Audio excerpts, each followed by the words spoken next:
देखें, केयू में बहुत सारे क्वेश्चन रिपीट होते हैं पास पेपर के। केयू मैथ्स 2023, ठीक है। कॉम्प्लेक्स नंबर का सवाल था। जेड था 3i माइनस 4i और जेड प्लस जेड कॉन्जुगेट निकालना है। तो कॉन्जुगेट क्या होता है कॉम्प्लेक्स नंबर का, कि इमेजिनरी पार्ट चेंज कर दें, रियल पार्ट वैसे ही रखें, फिर दोनों को प्लस कर दें -8, फिर रियल और इमेजिनरी पार्ट इसका निकालना था। देखो 3i -2i स्क्वायर -1 होता है, इसके अलावा 2 + 3i, रियल पार्ट 2, इमेजिनरी 3। फिर मैट्रिक्स जिसका ऑर्डर m×1 है, तो इसका मतलब एक कॉलम है इसमें, तो कॉलम मैट्रिक्स है। कॉन्जुगेट का सवाल है, 1 6 6 और ये मैट्रिक्स डिटर्मिनेंट 1 4 4 3 2 6, यहाँ से 6, यहाँ से माइनस फार्मूले का 4 - 6, 6 + 6 12 -4 8 आंसर आ गया ये, ठीक है जी।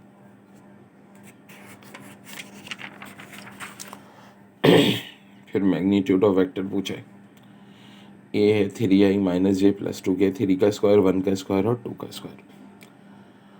अर्थमेटिक मीन का फार्मूला ही होता है, दोनों नंबर को प्लस करो, 2 से डिवाइड कर दो। हार्मोनिक मीन जनाब फार्मूला होता है a×b / a + b। तो देखो ए की जगह ना √2 है, 2 फार्मूले का, b की जगह 3 √2, a + b।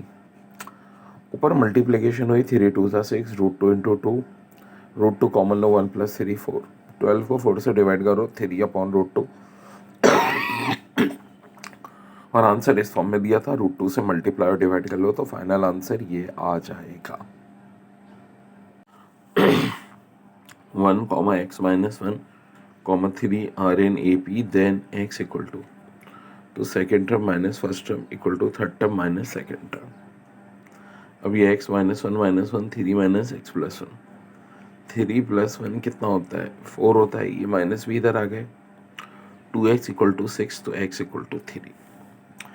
अगला क्वेश्चन था समेशन n², तो भाई ये तो फार्मूला होता है, probability of getting 7 in throwing a dice.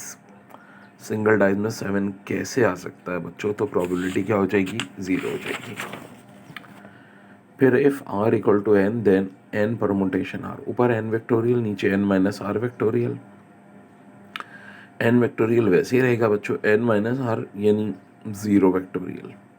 0 vectorial 1 होता है, किसी भी चीज़ को 1 से डिवाइड करो वही रहती है, आंसर n वेक्टोरियल।